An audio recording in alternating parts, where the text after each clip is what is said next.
Folks, welcome to episode 37 of Everything Pro Wrestling. Everything Pro Wrestling is a show by the fans and for the fans. With me tonight, I have a guest, Nelson Balla. Balla, say what's up, man. What's up, people? It's been about a minute since we've had Balla on. We're going to talk a little Smackdown here tonight.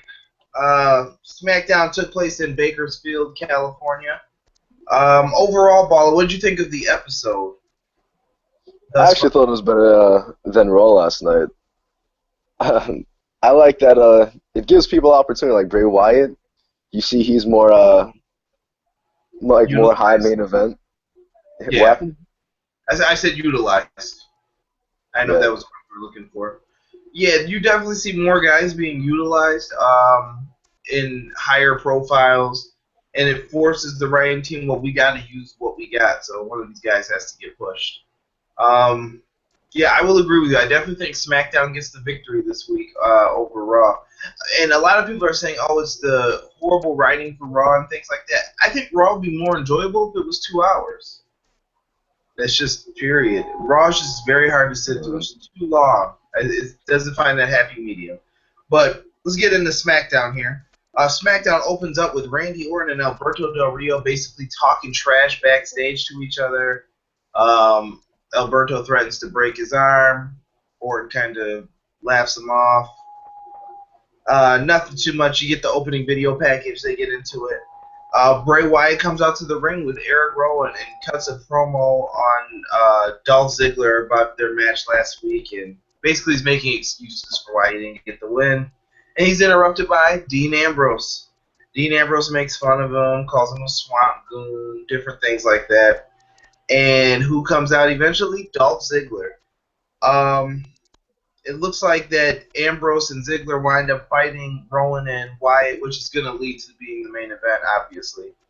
And there was a point where Bray Wyatt had Dean Ambrose ready for the Sister Abigail, and he actually brought him up a little bit, and Ziggler accidentally super kicked Dean Ambrose in the back of the head, so they're playing off the storyline of, can these two trust each other, yada, yada, yada.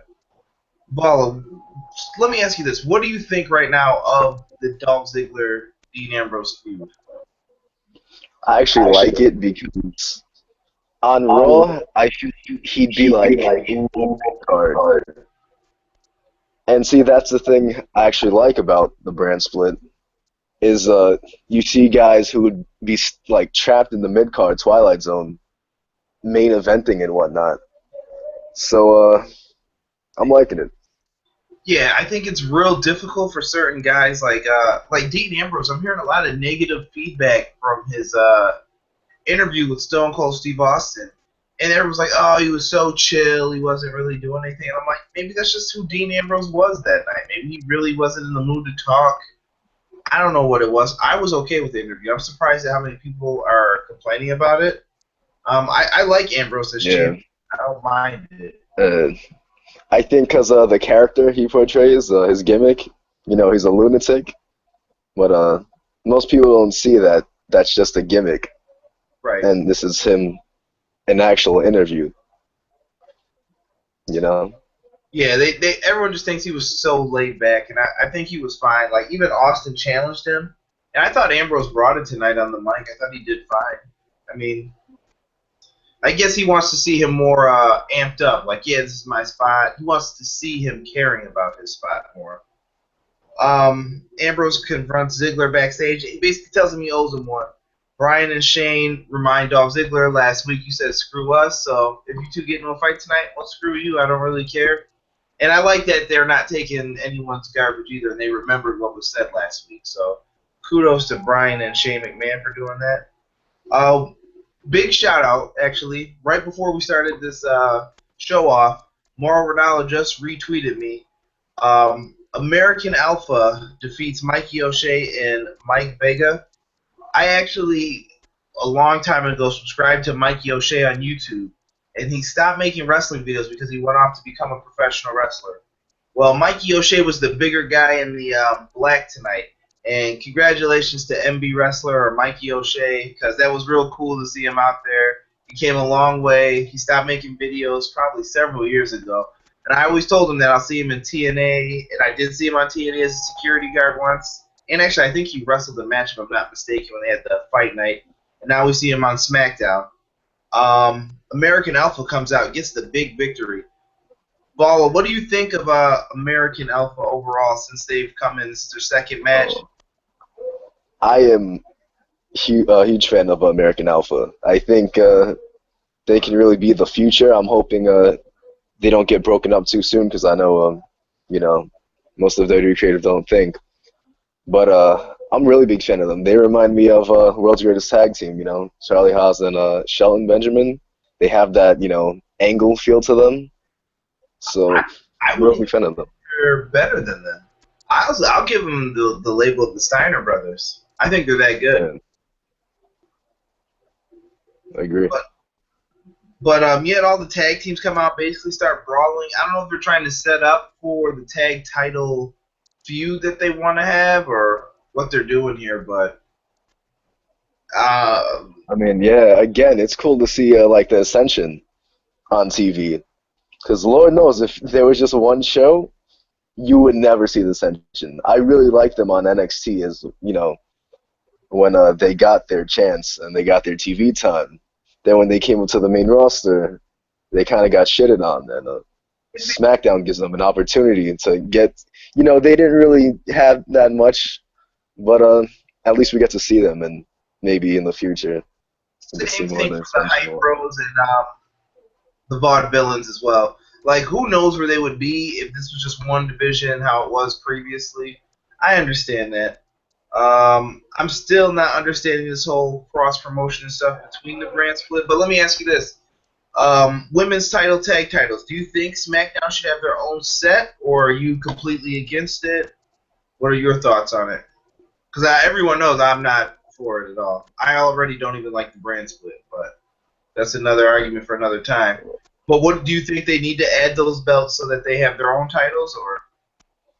I'd like to see them go back and forth rather than just be on one show. But since they're on one show, they might as well get their own singles title or tag titles, Okay. We'll see what comes from this. Probably at least Kevin in the groups are your favorite moment of the night. Becky Lynch versus Eva Marie. Before the bell rings, Eva Marie starts to have a wardrobe malfunction, basically, and the referee has to stop the match. I saw Kevin. I think he was gushing, basically, over this. He was pretty excited, and a bunch of people in the group started commenting. I'm like, whoa. I didn't know that many people were happy about Eva Marie, but she is a beautiful lady. Ball, what do you think of this? Is this good heat for her? I can't wrestle this match. Oh, it's great heat, man. She's such a She's such a troll, and like she gets so much heat, man. I love Eva Marie, just because like I don't know if she does it intentionally or she's just like some of the things she says. Like she called SummerSlam Super Slam, and like people hate her for this, and I love it, man. It's great. Just because it makes it draws heat. Like, people actually hate her. Yeah, and the fact that they're portraying her as a heel is just, it goes, hand in hand. And that wardrobe malfunction was pretty sweet, even if it wasn't work. Eva Marie has a great entrance. We'll see. I'm hoping. I love the entrance. I'm hoping that she's improved enough to get in the ring with Becky Lynch and put on at least a decent match eventually. But we basically wind up getting Alexa Bliss coming out because Becky says she's tired of not fighting someone, so someone needs to come out and accept this challenge. Well, Alexa Bliss comes out and does. Alexa Bliss actually ends up defeating Becky Lynch with Twisted Bliss, which is her. It's like a corkscrew. I don't even know if I can call it that, like a moonsault where she does the twist into it. But good first win for Alexa Bliss. I thought she looked excellent in this match. So, to me, everybody wins. Becky's still their top pick, which they mentioned. Alexa Bliss gets a victory, and Eva Marie comes out and says she'll make her debut next week. Yeah, it was almost like a Cena and Kurt Angle, like the shades of it, when Cena had his debut, when Angle was like, anybody want to come out here, and Yeah, when Alexa came out, it reminded me of like Cena's debut. You know, even though Cena didn't win, Bliss won. I feel Bliss could be a Divas champion in the future. I think she has the look. She's pretty like her match is entertaining. Yeah, So she's got the see what they skills. do with her. All right, so we get Randy Orton versus Alberto Del Rio. Orton picks up the win via disqualification. I'm not gonna lie, guys. During this match, I kind of zoned out during the commercial breaks a little bit. I'm not a big fan of these two in the ring with each other. I don't know, something just doesn't click. Where I'm like, oh, this will be magic. They wind up brawling. He hits him with a chair on the outside. If this was 2011, then if this was 2011, I'd be I'd pay attention to the whole match. But it was one of those matches you don't just really care for, and it is good. They might play off he hurt his arm during the match. They might play off that in SummerSlam and whatnot. But yeah.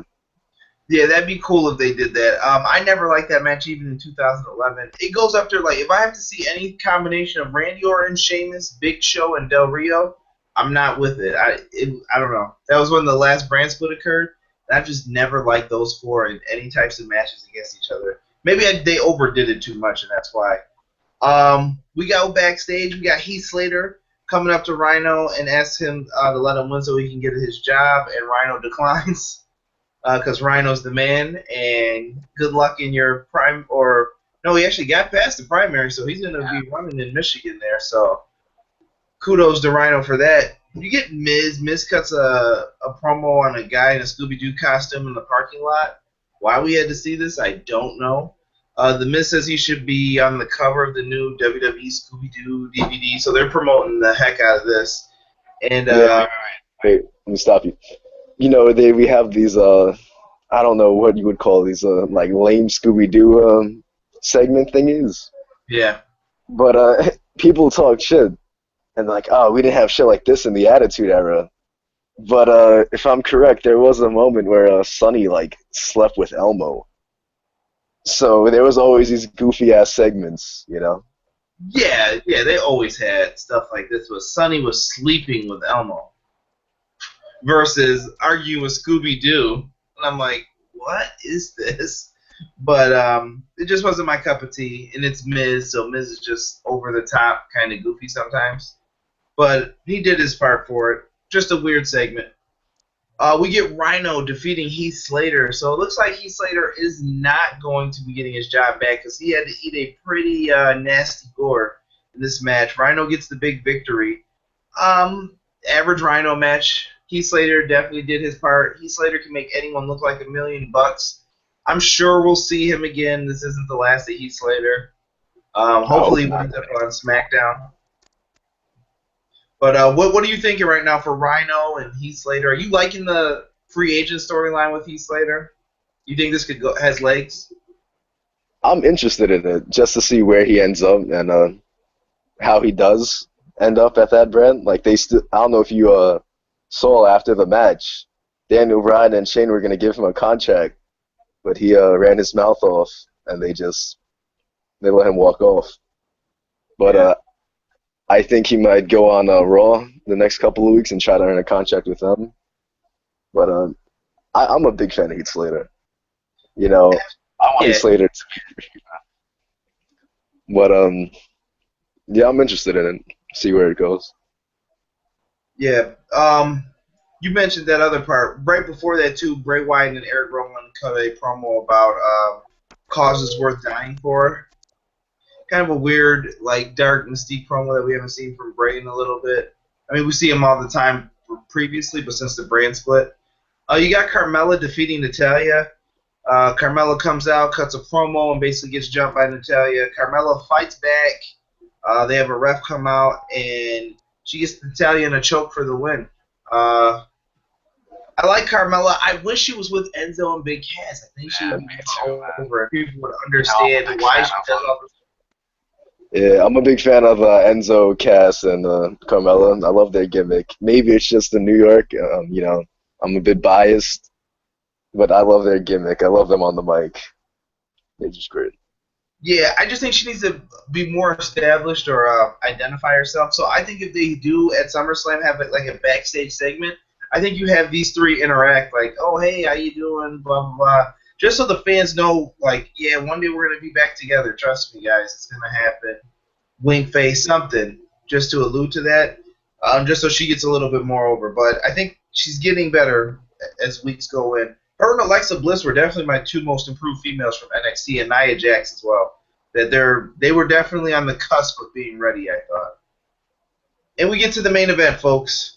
We got Dean Ambrose and Dolph Ziggler defeating Bray Wyatt, Eric Rowan. Heck of a match here towards the end.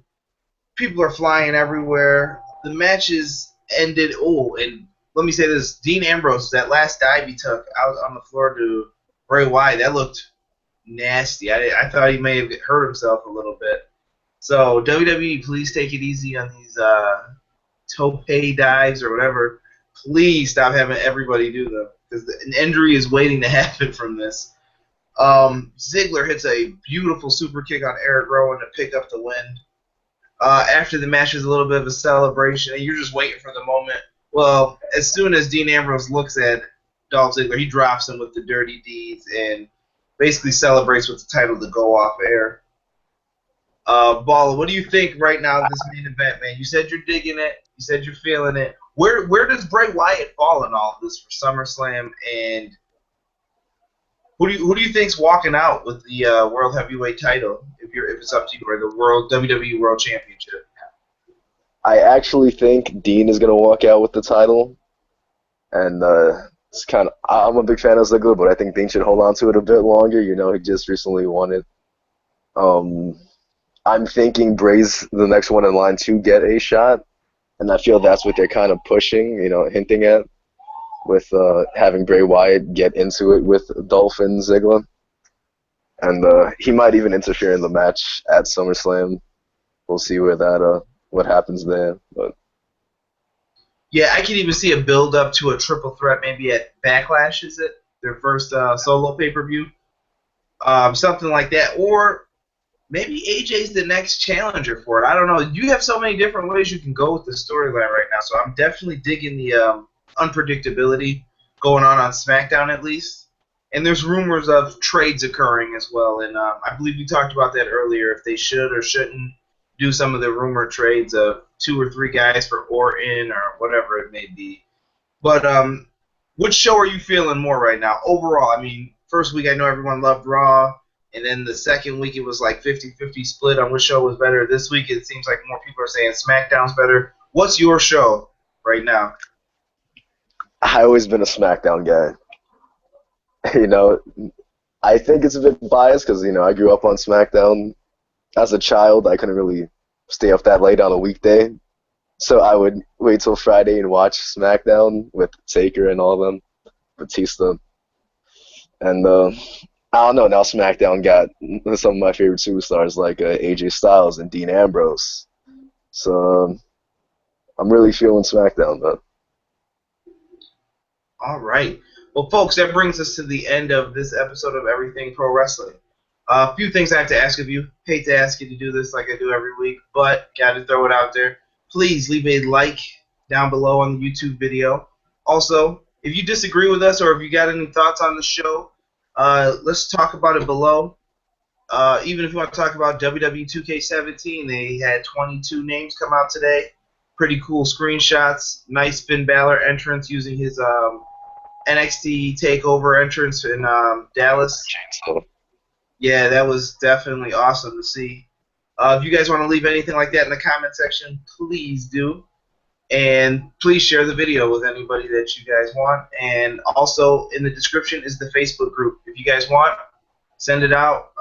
Have people sign up for it. That is it. Ball, you got any shout-outs you want to give? You could like House of Glory Wrestling on Facebook. Follow at Hog Wrestling on Twitter and Instagram. We're an indie promotion in New York City. We have some pretty dope shows, you know. It'd be cool if you guys could give a follow or like. All right, folks, and that puts episode 37 in the bag. We will be back next week with another episode. Who knows when? Who knows where? We will surprise you again. But we are out. Peace.